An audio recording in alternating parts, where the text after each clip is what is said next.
Las fronteras de Israel.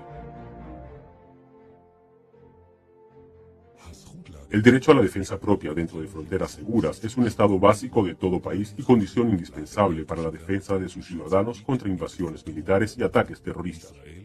Israel es un pequeño país rodeado por países árabes que ocupan una extensión 650 veces mayor que la de Israel, algunos de los cuales son bases del terrorismo mundial. Solo 70 kilómetros separan el Valle del Jordán con el mar Mediterráneo.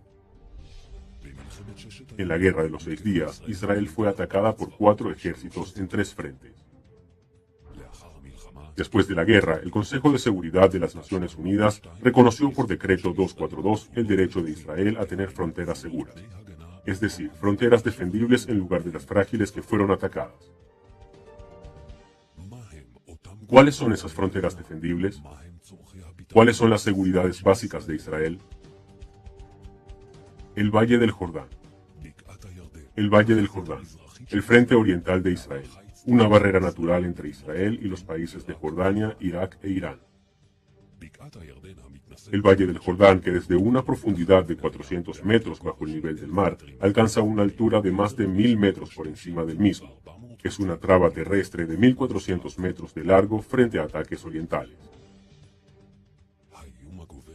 La amenaza creciente de la yihad mundial cerca a la frontera de Israel la obligan a defenderse de las infiltraciones de armas y terroristas.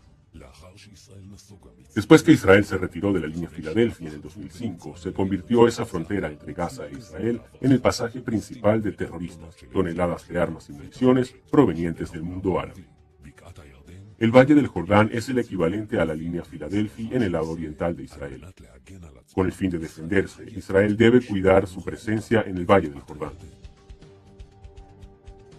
La zona de la ladera de la montaña.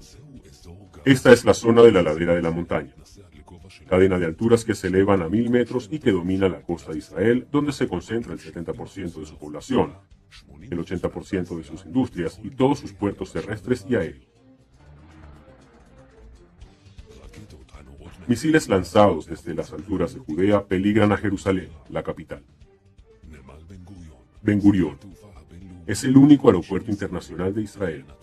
Podrá estar amenazado por armas primitivas como los Qassam y amenaza constante de misiles de hombro sobre el tráfico aéreo que sale o entra a Israel.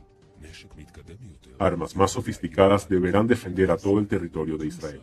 Si Israel estaría obligada a volver a las líneas del alto al fuego del año 1949, la llamada línea verde, el ancho de Israel se reduciría a una angosta cintura de solo 14 kilómetros.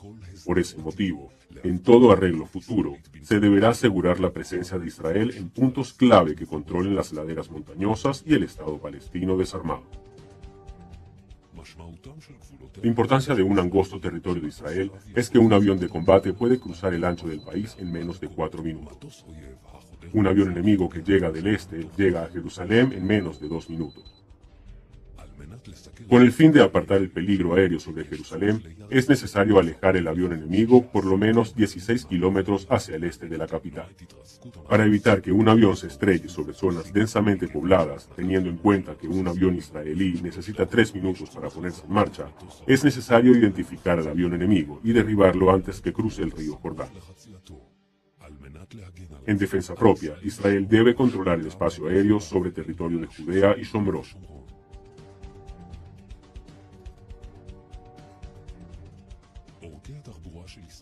Las rutas de Israel unen distintas partes del país y permiten el movimiento militar en caso de ser atacado.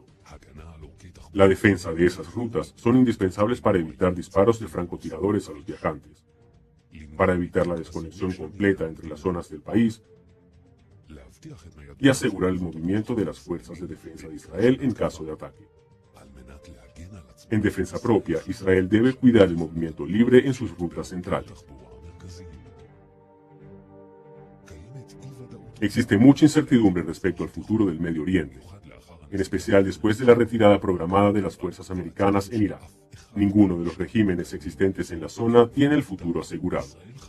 Israel debe hacer volver a su cauce la tradicional doctrina de defensa que está en manos del ejército del país desde su creación, bajo el espíritu de Moshe Dayan, Yigal Allon e Yitzhak Rabin. Hoy, más que nunca, es crucial asegurar fronteras defendibles a Israel.